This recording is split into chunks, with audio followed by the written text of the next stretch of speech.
Hello, children. Hope all of you are good and fine and healthy. Today I have come with one of the interesting topic, atmosphere. This is chapter 4, class 9 social studies.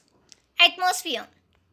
In our previous chapters, we have read about lithosphere and hydrosphere. In this chapter, we will read about atmosphere. You all know, children, that when we breathe in, we take in oxygen, and when we breathe out, we give out carbon dioxide. Without oxygen, the life is impossible. We cannot make a living without oxygen, and plants gives us this oxygen. When we take in oxygen, we give out carbon dioxide. This carbon dioxide released by humans will be taken by plants. And with the help of sunlight and water, the process of photosynthesis takes place.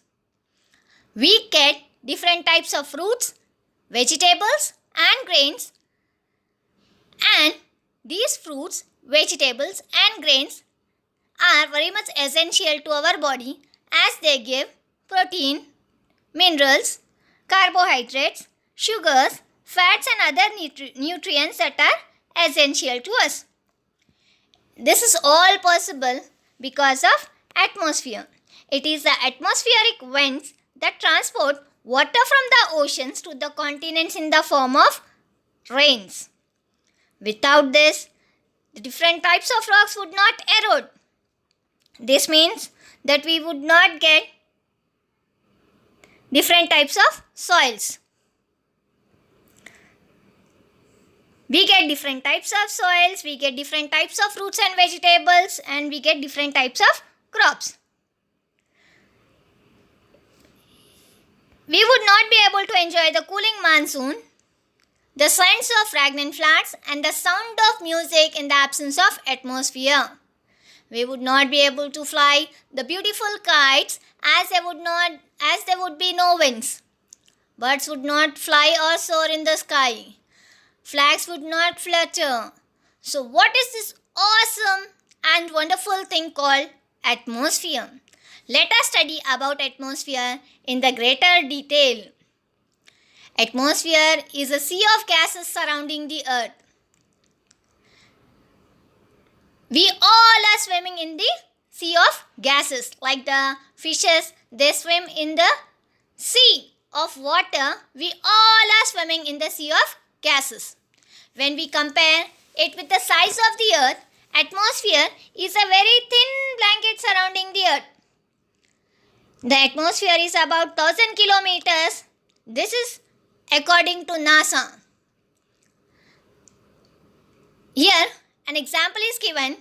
If we compare the earth with the size of a basketball, the atmosphere would be a thin sheet of plastic wrapped around it. Being composed of various gases, atmosphere exhibits all the properties that are needed.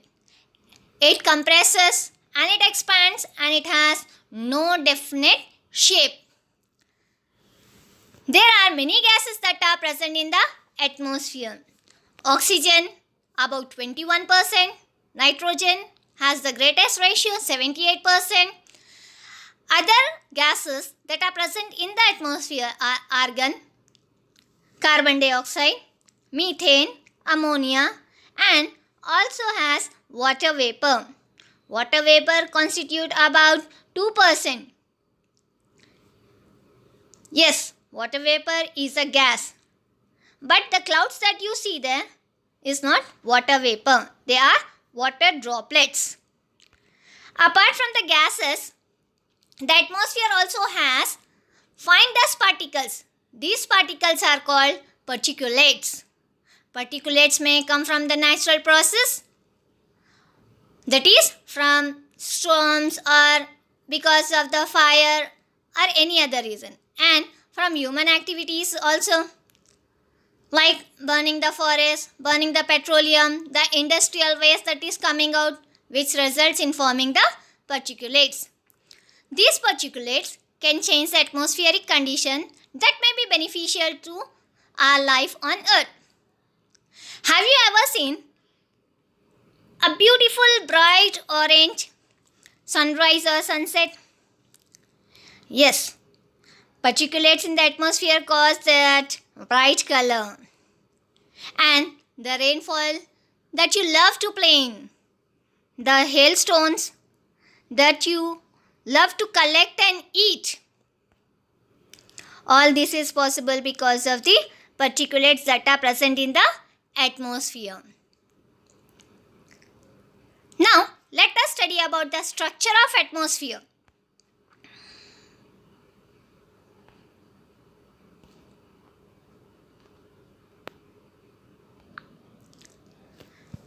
Let us study about the structure of atmosphere.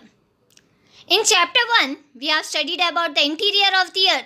We have studied about the layers of the earth that are present deep inside the earth's surface, that is crust, mantle and core. Here children, we are going to study about the layers of the atmosphere. It is not an easy job to study about the layers of atmosphere which are widely spread. On the basis of the chemical composition, the atmosphere is divided into two broad layers, the homosphere and the heterosphere. Homosphere extends up to a height of 90 kilometers. It consists of three layers, troposphere, stratosphere and mesosphere. It is characterized by uniformity in the composition of gases like nitrogen, oxygen, argon and carbon dioxide. Up to the extent of height of 90 kilometers, this layer homosphere is present.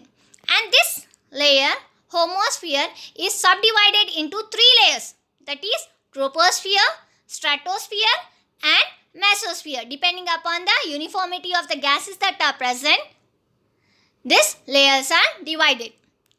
This is all about homosphere. Coming to heterosphere, the layer above 90 kilometers is called as heterosphere. It has two layers, that is thermosphere and exosphere. Atmosphere can also be divided into various layers based on the density and temperature. Now let us study about troposphere. Troposphere is the lowermost layer of the atmosphere. Its average height is about 13 kilometers. Thickness of troposphere is greatest at the equator because heat is transported to greater heights by strong conventional winds.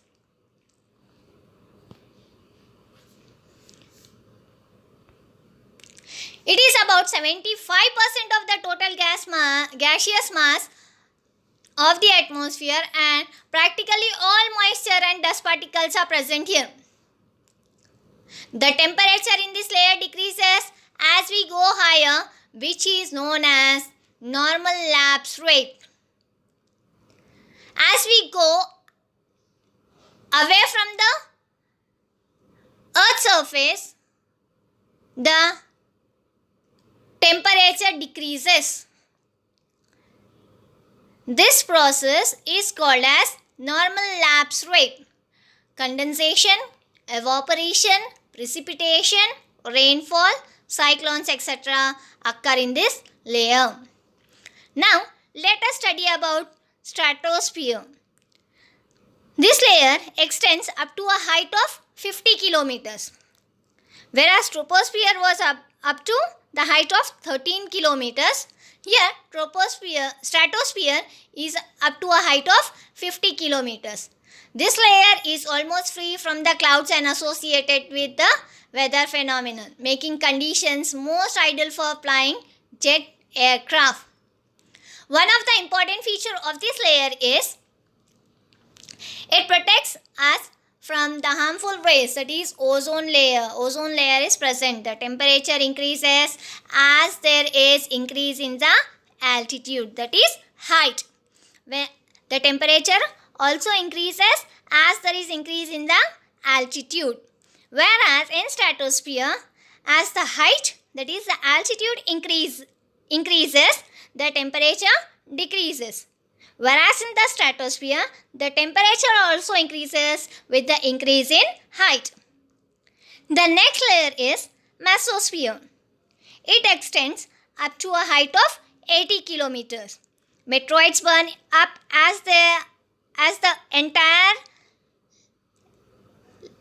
as they enter this layer from the space.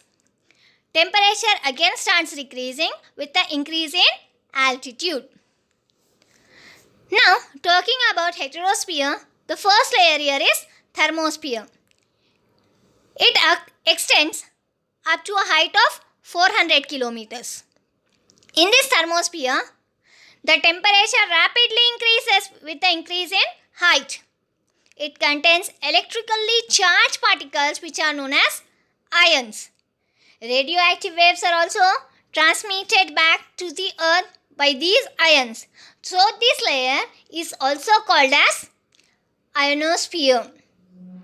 The last layer that is present in the atmosphere is exosphere. It is the uppermost layer of the atmosphere. It is the highest layer and very little information we have come to know about this layer. Hope you have enjoyed this video. Thank you for watching.